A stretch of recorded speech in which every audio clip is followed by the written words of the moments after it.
All right, hello. Just explaining I guess I would say it was just a forearm routine. It was a very short one. All I did was some levers with the Sledgebell here. This is without the collars on here. This is 6 pounds, so it's not too heavy. So I like to use this instead of a sledgehammer most days because the sledgehammer seems to it's got a thicker grip on it. It seems to hurt my hand or my wrist, I guess. Um, so with this thinner handle, it doesn't seem to do that as much. It still kind of hurts in the bottom, but I've just learned to kind of deal with that because it's kind of as you can see, it's just a weird uh, position for your hand to be in. You kind of notice it's really pushing on in between your thumb and your index finger, that webbing. So it is really stressful. So it's kind of one of those things where if you've never done this lift, you definitely need to get used to that. So I would recommend starting very light, as I always do. Now, why am I doing these? Because I like to do them. It's just kind of an old time strongman lift. You've seen a lot of people like old time strongmen do it. And it was just something that always kind of interested me. So I decided to give it a try, and I enjoy doing it. So I just continue to do it. So if you like those kind of things, old time strongman stuff, I would recommend giving this lift a try. But as I've said, I would start with something maybe 1 to 2 pounds, like the total apparatus, maybe 3 pounds. And I'm talking the whole apparatus because if you add 3 pounds to the end here, I forget the formula, but the weight is measured like the inches. So the inches from my hand to the weight, you would multiply that by the weight, I believe, to get the total weight. That weight is putting that stress on your joint. So I could be wrong on that, but I think that's what it is. I can't remember exactly, but it's an insane amount. So it gets heavy very quickly. So if you have a 1 pound up here, it could feel like 1 pound, let's say 20 inches. 1 pound, 20 inches. I think that would equate to 1 pound. Well, shit, I don't. I'm gonna have to look the formula because I don't remember.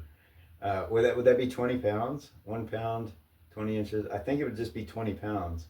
So, but that would compound very quickly. So if you had 2 pounds, it would be 40 pounds, and then so on and so forth, I believe. Don't quote me on that. I could be wrong though.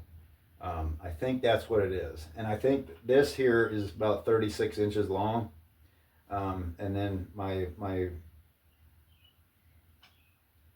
palm is maybe around, I don't know, 5 inches. So 31. And then we'll just take off about an inch for the weight to set. So that'd be 30. So you have 1 pound up there, that's 30 pounds. And then, so on and so forth. It just keeps compounding. So it gets heavy very quickly. So like I said, very light to start with this lift, if you're going to do it at all. But yeah, it's pretty straightforward. I just worked up to a heavy single. My left hand is what holds me back on this lift. I did end with 15 pounds for one. So I was happy with that because my my left has been kind of stagnant on this lift for quite some time. So I was happy to finally make some progress there. So I think I'll stick with this routine. And then after I worked up to a heavy single, I did some down sets. And I believe down sets are the key to kind of getting strong because your body is used to those heavy weights, and then all of a sudden you're lowering the weights, and it seems to give you like a second wind of sorts. So if you've never tried down sets, I do recommend giving them a shot. They do help. So it's pretty straightforward there. I think I've explained it a little bit. I apologize if I've confused you with the mathematical stuff. Like I said, I'm not 100% sure, but I think that's how it works. So you just measure from the weight to your hand, that length times the weight that you have on the end, and that will give you the load that is being placed on your joint or your muscle, whatever you want to say. I say joint because, like I said, you're working this joint a lot. You are holding it out here, so you're working the bicep and all that. But about right here, I feel this in my wrist joint like crazy. So if you can build flexibility by just using lighter weights. Like you just have to go to your head here. But with the lighter weights, sometimes I like to get a stretch in and go to my shoulder. So that's another option you could do to build some flexibility in your wrist if you're having problems with that. But once again, you're going to want to use a really lightweight. So if you never tried these Sledgehammer levers and that kind of thing interests you, hopefully this video has been a little bit informative about it.